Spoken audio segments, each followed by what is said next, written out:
Narito pong News TV Quick Response Team sa Araneta Center Bus Terminal kung saan nga po tuloy-tuloy ang dating ng ating mga kababayan na magpapasko po sa mga kani-kanilang mga probinsya. Ito po ang dami ng mga pasahero ngayon dito po sa Araneta Center Bus Terminal at alamin po natin ang sitwasyon hindi lamang po sa seguridad kundi pati na rin ang mga panuntunan na ipinatutupad ng LTO at LTFRB para po sa kaligtasan ng ating mga kababayan na magbabiyahe sa malalayong lugar, gaya po ng hanggang Mindanao, ang biyahe po ng mga nanggagaling mula dito sa Araneta Center Bus Terminal, bukod pa sa mga biyaheng Bicol at lugar po ng Visayas. At kanina nga po ay nakita natin yung dating ng mga pasahero, marami po at kumpara sa mga nakalipas sa araw ay tila ngayon na talaga yung buhos pa rin ng mga pasahero, yung kargada po nila, yung mga kanilang mga daladala ay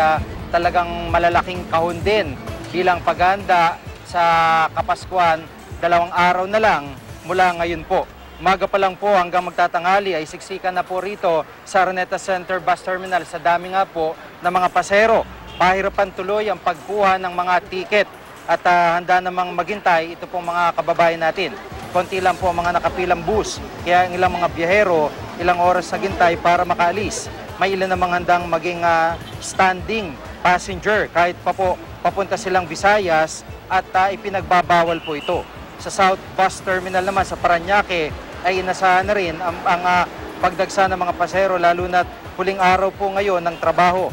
Konti lang po ang mga bus doon dahil sa tagal ng tinatawag na turnaround time.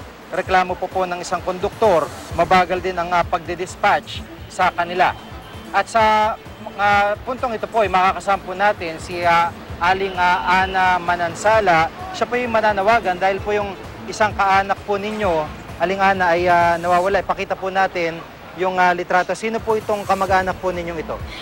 Tsahin ko po. Apo, ano pong pangalan? Si Emelita Alas po Manansala. Apo, ano po bang nangyari? Bakit po siya nawala?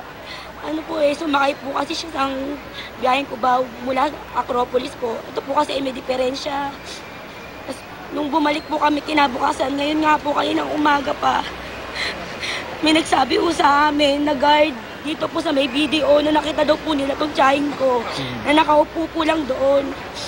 Hinanap na po namin to, hindi po namin makita. Nagpaskil na po kami. Saan, nagbigay na rin po kami ng mga ganito din po sa mga pulis. Na kung sakasakali pong makita nila, itawagan po kami agad. Kasi may diferensya yung tiyahin ko. Opo. Pero hindi naman po siya nananakit. Opo, siguro direct magandang may close-up itong larawan dahil itong tsahin ni Aling Ana ay may... Wala na po kasi. Opo, medyo luma na rin yung litrato. No? So kung meron ho kayong makikita po na kawig ng nasa larawan ay maigi pong ipagbigay alam sa pulisya dahil kahapon pa siya nawawala. So yun nung binabanggit niya pong parang diferensya po niya, hindi po siya nakakapagsalita o nakakausap lang po na maayos? Nakakausap po siya pero hindi naman po palaging okay. Kasi Opo. nga po may diferensya po siya. Pagka-depression din po eh. Opo, paano ho ba siya nawala? Paano kayo nagkaiwalay? Kahapon po kasi magkakasama po kami, pauwi na po kami. Una po lumabas tong tsahin ko. Ngayon nakasabay po niya yung lola ko tsaka yung tsahin ko po nandyan. Opo. Bigla na lang po siyang tumawid sa may Acropolis. Hindi nyo na nahabol? Hindi na po namin nahabol. Muntik na nga po siyang mabangga. Opo. Gusto naman po na nila ng mga tsahin kong habulin. Wala naman pong magawa. Tapos bigla na lang po sumakay. Inanap na po namin kung saan kagabi pa. Dahil wala po kami dalang picture, nakiusap na rin po kami sa mga pulis kasi kaso hindi naman po kami masikaso noon. Kasi kailangan po ng picture. Galing pa po kaming Las Piñas. Tapos po, pa-xerox po ako ng mga 20 pieces nito. Opo. Para magbigay ng tulong. Aling Ana, kung sakali pong may makakilala dito po sa inyong tsahin, sa picture na yan, saan po sila pwedeng tumawag o mag-text? May number po dito. Opo, sige po, basahin niyo po ano po number. Pwede po kayong tumawag sa 0999-8228-051. Opo. Hanapin niyo lang po ako, Ana Margarita po, Manansala. Opo. O di naman po kaya sa number na to, 0939-5570-966. Pakiusap ko lang po, Sa makakakita, nagmamakaawa po ako. Mga gusto citizen dyan. Magbakas ko po, wala po kapera-pera tiyahing ko. Tapos may diferensya po siya. Nagmamakaawa lang po ako. Tawagan niyo po ako. Opo. Kahit anong oras po. Sigurado naman ho tayo na yung makakakilala po dyan at makakakita at nakapanood po nito, makikipag-ugnayan po. Kung hindi nyo po makontak, ito pong mga number ni Aling Ana, dumiretso po kayo sa pulisya dito sa Cubao o di kaya po ay Skype po sa GMA News nyo na lamang ipagbigay alam. Maraming salamat po, Ma'am Ana. At sana nga po ay mahanap na itong kanyang tiyahin na mula pa kahapon ay nawawala. Sa puntong ito, makasama po natin si Police Chief Superintendent Richard Albano naman, Director po ng Quezon City Police District. At alamin po natin, Director, paano po ba yung seguridad na ipinatutupad nyo dito sa bago sumakay din ito pong mga pasahero natin? Na-inspect tayo dito. So, may nakalatag tayo dito. Merong mga K9 sniffing dog dito sa labas. Tapos isa lang yung entrance. Yung entrance, katulad din ng dati. Apo. Meron yung nagpo-propel na tao para hindi lahat ng bag nabubuksan. Apo. So yung nasanay dito, nagka-seminar, kung makita niya suspected, nabubuksan niya. Apo. So pagpasok na dito, pag napasok na dito sa loob, sanitize na yon. Apo. May mga bus marshal bang na-assign yung QCPD o... Yes. Apo. Mayroon tayong bus marshal ngayon dito. Meron tayong naka-plain clothes din, kasi baka mamaya meron nakapasok. Apo. So tinesting natin kanina yung mga K9 kung totoo ba. Apo. So naglagay si RD kanina ng bala. Apo. Okay naman yung aso. Naamoy, Opo. tama. Tama po. Tama. Apo. Ganon din yung isa. Apo. So nakalatag lahat ito. Tapos marami tayong nakalatag ngayon na pulis. Kasi si Del Purisima, ang ating Chief PNP, kinancel niya yung Christmas break and New Year's break. Apo. O kaya full force. Apo. So, ibig sabihin ito pong nasa loob po ng parang barrier nito, itong harang, na security check na po ito, maayos na po. Yes. Kung lalabas yan, Oo. titignan nila ulit. Hindi basta-basta pinalabas pag nandito. Abala din sa kanila. Oo. Kasi meron naman comfort room sa loob na gamitin. Apo. Yung pong, so talagang ang QCPD o yung mga otoridad dito, dependent sa K9 kasi sa dami ho ng bagahe nila, puro K9 lang talaga inasahan po. Hindi na isa-isang buksan pa. Oh, yung alam mo kasi pag umuwi sa probinsya, halos malalaki yung mga bagahe. Bagahe, opo. So, yung mga pinag-seminar ng PNP sa profiling, ito yung namimili. Opo. Yes. So, yun ang tulong, malaking tulong yung K9. Opo. Ano po ang pinagbabawal para sa kaalaman ng mga kababayan natin na babiyahe pa lang at hindi na sila maabala pa? Okay. Katulad ng dati, yung patalim, yung baril, firecracker. Opo. Oo, yan. Kasi Bawal na bawal yan. bawal yan. Masusunog yun. Yun mga ito, mga gamit na to. Opo. At saka, siyempre, kung meron kayo i-assemble, yung mga bomba na yan. Pero makikita naman yan. Opo, opo. Maraming salamat po, sir. At sana maging maayos din yung biyahe ng mga kababayan po natin. Sana. At God bless. Opo. Merry Christmas. Salamat po, sir. Si Police Chief Superintendent Richard Albano po, Director po ng Quezon City Police District, kaugnay po ng seguridad na kanilang inilatag dito po sa terminal ng bus. Kasama po natin ngayon din si Ginoong Dennis Barrion, Chief of Staff ng Office of the Executive Director ng LTFRB. Magandang hapon po. Magandang hapon. Apo. Sa ngayon po, paano po ang sistema ng pag-inspeksyon sa mga bus, kung gaano po sila kaligtas sa biyahe? Ayun po, unang-una po, check po namin kung meron po silang prangkisa na lehitimo. So, hindi po namin pinapabiyahe yung walang lehitimo prangkisa. Pangalawa po, yung mga may special permit, check rin po namin yan. Apo. Kanina ho, nag-inspect rin ho kami ng mga overloading, yung maximum capacity ho ng sasakyan.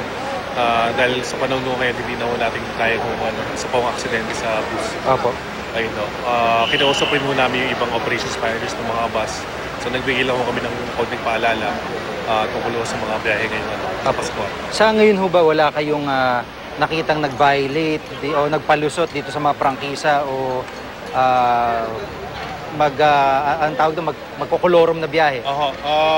Meron ho kami kaninang isang bus na nakita ko na wala ho sa record ho namin. No? So sa kalukoy nung bine-verify ho yung record niya ho ngayon. Kaya kung wala ho, i-issue mo namin ng ticket ng operator.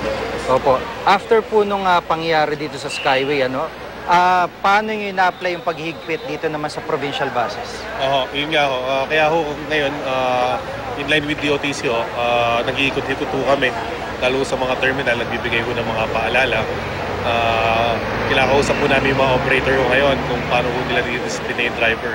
Pati ho yung mga driver, pinapaalala namin lalo sa speeding. Opo.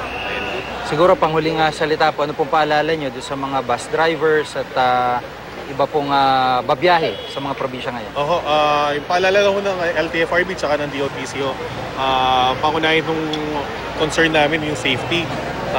Hindi naman ho kailangan magmadali, makakarating din naman sa pupuntahan. So, konting ingat lang ho kasi malaking perwisyo ang ang darating kapag hindi ho tayo nag-ingat. So, lagi ho, pariho sa mga pasahero, ang paalala ho kung medyo maggawa rin ho sila ng self-inspection. Kung sakaling puno na ang bus, huwag na hong ipilit ang sarili ho. Maraming salamat po, sir. Maraming salamat. Salamat po. Si Ginong Dennis Barrion, siya po ang Chief of Staff ng tanggapan po ng Executive Director ng LTFRB. Sa puntong ito, makasama din po natin si Director Muhammad Yusuf Lamping ng Law Enforcement Section ng LTO. Director, magandang hapon po ulit. Hi, Jiggy. Magandang gabi sa iyo. Magandang gabi sa lahat ng tagapakinig ng GMA7 News ngayong gabi. Sa ngayon po ba, ano po ang ginagawa ng LTO para masiguro yung kaligtasan po ng mga babiyahe? Yes, tama ka dyan, Jiggy. Nandito po tayo ngayon sa Araneta Bus Terminal. Ito po yung DOTC Oplan Ligtas Biyahe. Ito po ay nilunsad last December 20. Ito ay joint ng LTO, LTFRB, and DOTC. Na ito pong ligtas biyahe na to ay para umalalay, mag-assist sa ating mga kababayan, sa publiko po. Yung LTO Law Enforcement po ay iniikot natin yung iba't ibang bus terminal in Metro Manila, maliban pa doon sa iniikot natin yung mga commercial areas and different malls in Metro Manila para po maiwasan yung namimili ng pasahero, nangungontrata. So itong nandito tayo sa Araneta Bus Terminal para po ipatupad yung ating LTO Public Utility Bus Inspection Slip. Ito po, Jiggy ay 1 to 17 po ito na motor vehicle accessories ay pag may isang bus na bibiyahe ngayong gabi o ngayong mga araw na ito ay pag ma-failure po ng checklist na 2 to 3 lang man ay yung isang bus na yon ay pwede hindi natin paalisin. Sa out of 17 na kategorya, pag binagsak nila, hindi sila nakapasa isa, dalawa, tatlo, di na sila pwede pong bumaya. Yes, tama po yun. Ano na po yung nakasulat dyan? Example niyan, yung gulong niya ay medyo kalbo na o yung gulong na yon ay subject for replacement. Maski yung isang gulong lang, JK, na ma-failure sa inspect ng LTO Law Enforcement natin ay pwede hindi natin paalisin yung bus na yon. Kakausapin natin ang bus operators and the drivers na yung bus na yon na bibigay ngayong araw na to o ngayong gabi na ito ay palitan nila ng bagong gulong. Dahil alam naman natin, Jiggy, yung series of accident sa ngayon ay kailangan po yung gulong ng isang bus na bibiyahe sa probinsya ay katanggap-tanggap po o bagong-bagong tire yung isang gulong ng isang bus na magbibiyahe. Sa ngayon ho ba masasabi na mas nagigpit kayo pagkatapos po na mangyari yung Skyway accident? Yes, tama ka dyan, GK, sa direktiba ng ating DOTC Secretary John Abaya and LTO Assistant Secretary Alfonso Tan Jr. and LTFRB Chair Hines ay yung ating law enforcement sa LTO Law Enforcement Service po ng Central Office ay araw-araw po kami umiikot sa different bus terminal in Metro Manila, lalong-lalo na itong mga araw na ito up to December 25 and 26 ay ito po yung kadamihan na sumasakay ng bus pa uwi sa kanilang mga probinsya. At kumusta po yung naging inspection nyo? Meron ho ba kayong mga nahulin itong yes, GK, nung inumpisa namin ito nung Friday, December 20, nung nilunsad po natin itong DOTC Oplan Ligtas Biyahe, last Saturday po may dalawang bus na hindi ko pinaalis, hindi natin pinayagan umalis habang yung gulong ng bus na yon ay hindi nila pinalitan. Dahil yung isang pinaka-importante sa bus ay yung kanyang gulong. So kaya po nandito tayo, kami sa LTO Law Enforcement, sisikapin natin na marami tayong buses na ma-inspect sa mga araw na ito at saka sa susunod na mga araw. Maraming salamat po, sir. Maraming salamat sa programa mo. kami po sa LTO, LTFRB, DOTC, Law Enforcement ay serbisyo publiko po sa ating mga kababayan. Itong buwan ng Disyembre ay nandito po kami sama-samang PNP, MMDA, and LTO, Law Enforcement, and DOTC para po sa ating mga kababayan. Salamat po ulit. Thank you po. Thank you. Si Director, maraming salamat po. Si Director Muhammad Yusuf Lamping ng LTO Enforcement Section.